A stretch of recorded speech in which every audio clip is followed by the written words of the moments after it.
What's good, ladies and gentlemen? Now, welcome to SK Wealth Academy podcast number 84C.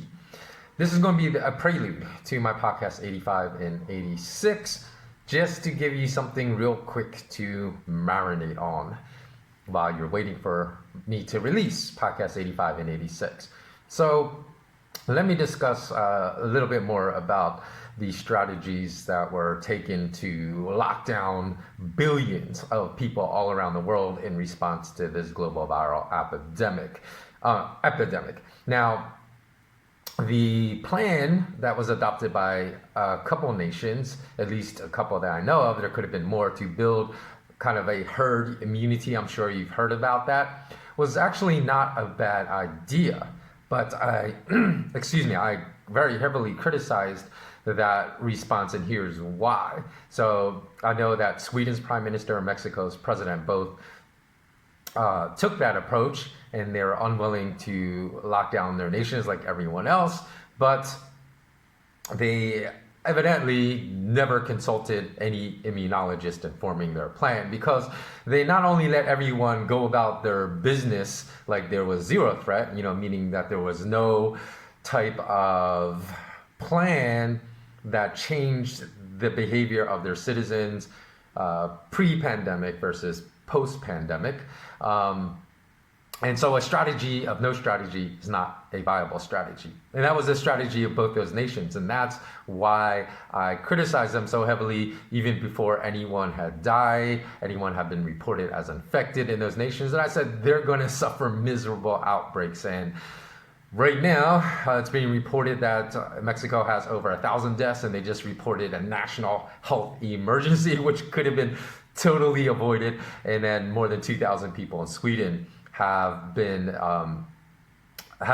from the virus. And of course, we don't know if those are the true numbers, but certainly hundreds have died probably from the virus in those nations. I say we don't know the true numbers because the reporting about the deaths attributable to the virus has not been terribly accurate, meaning that a lot of people that were terminally ill or had other pre-existing medical conditions or medical conditions that would have caused their death, and then they catch the virus and then die, are being reported as a death attributable to the virus, which is not accurate because they would have died whether or not they were infected with the virus. So in any event, I really referred to, and I spoke about this if you've been watching all my podcasts and prior podcasts, that was just not a wise plan, and they were going to be responsible for a lot of deaths in their nations. Now, the reason I'm so upset, because I looked at even the Mexican president, I was saying, oh, let's keep hugging everyone, there's no social distancing required. And I said, no, this strategy of don't worry, be happy is dumb. It is going to cause a lot of unnecessary misery in your country. So what I'm most upset about is that those nations had a chance to do what I stated in my prologue, because I had a prologue to the real reasons behind this global viral pandemic lockdown, which you can go watch. But in that prologue, I stated the most effective strategy to safeguard both the health of a nation's citizens as well as their financial livelihoods, right? Because right now, the type of response that was implemented, which I considered to be draconian, really impacted more people negatively regarding their financial livelihoods and future financial survival and that probably outweighed, it looks like it will definitely outweigh the benefit of keeping people from getting infected. So the economic burden is going to be far heavier from this draconian lockdown response than any benefit it provided.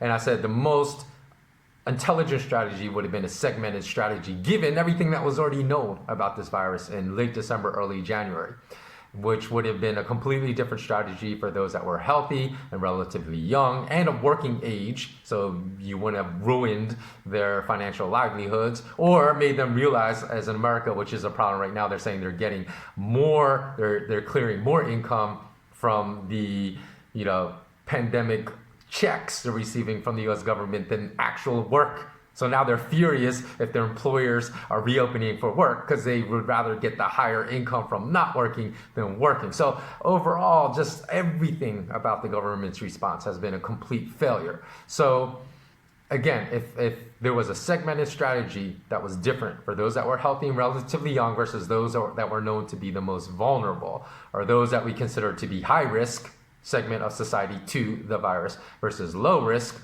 then whereas those that were even the low risk segments of society would have been asked to wear medical masks and socially distance until the risk greatly dissipated for the high risk segment. Because even then, some people are not going to obey. So you're going to get some type of herd immunity.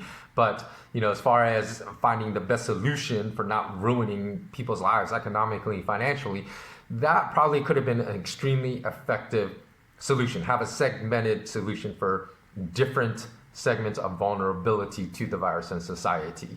And there would have been never a reason to lock down everyone under house arrest as a general blanket strategy for the entire nation. And had this strategy been implemented from the jump, as I'm saying, when the information was already known about the virus, like in late December, early January, then a nation could have proven that the totalitarian measures taken by all these other nations all around the world to stem the spread of the virus that completely destroyed the livelihood of millions of small business owners with a possibility they can never recover from these totalitarian measures enforced upon them, that these measures were completely unnecessary.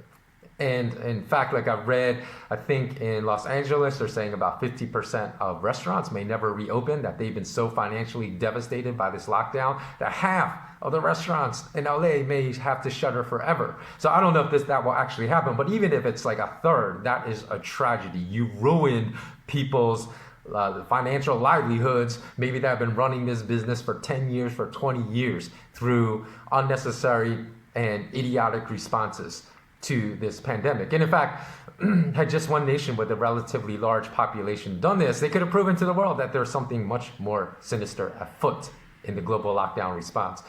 That, I believe there is, and I'm going to get into those reasons in podcast 85 and 86. And I also believe it was a global response coordinated at a much higher level than just prime ministers and presidents that are actually enforcing the dictates that have been handed down to them. In other words, they're just being puppets for higher powers above them. So in fact, since no one can really know when the spread of the virus has flattened out in their nations, as we are being told that those are the circumstances, right, necessary to end the lockdowns, that you have to see a flattening out of that parabolic infection rate. And that's when, the presidents, prime ministers go on TV, say, hey, we're winning the war. We can think about ending this economic lockdown. And no one will really know, because the majority of cases are still likely to be infected, asymptomatic, healthy individuals that have not been tested. So you don't know that the infection rate is slowing down, even when they tell us that it is. And again, by far, the most intelligent strategy to stem the spread of the virus was not taken, which is my segmented strategy by a single prime minister and president. So again, I'm sure a lot of you have heard, this is not my knowledge, but the knowledge of immunologists out there that said there's going to be second and third waves of this infection, right? And then when that happens, I can guarantee you the same prime ministers and presidents are going to be handed some kind of mandate from above, and they're going to try to lock us down all again, during the second and third waves, because they're going to claim their excuse is going to be that we did this during the first wave and it was effective to stem the spread, so we need to implement it again to stem the spread of the second wave, the third wave, the fourth wave, or how many other waves come. So the best strategy to implement during the second wave would be by far the segmented strategy that I have already suggested, that would be completely different for vulnerable versus non-vulnerable segments of society. But I guarantee you that won't happen. There will be, again, the same type of draconian lockdowns that were implemented during the first wave. So this is just a small thing. That's it. This is just going to be about a 10-minute prelude. So this is a small thing to marinate on before I release podcast number 85 and 86. And for those of you that have studied molecular biology and immunology, as I have, I'm no expert in those fields by any means. I mean, I just studied them in school. But I do believe that my understanding of viral transmission is sufficient enough to the point where my suggestions about having a segmented strategy would have been far more effective than any strategy implemented by any state leader in the world. So if you have a background in these subjects, or even are practicing immunologist today, let me know what you think of my the information or my suggestions for what would have been a far superior and effective strategy. Do my points make sense to you, or was there something I completely missed whereby my understanding of viral transmission and molecular biology is insufficient to have suggested that my segmented strategy would have been a robust way of dealing with stemming the spread of this virus? Please comment below and let me know if you have that knowledge and you're listening.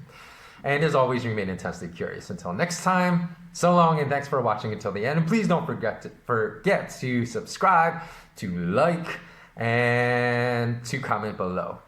Take care.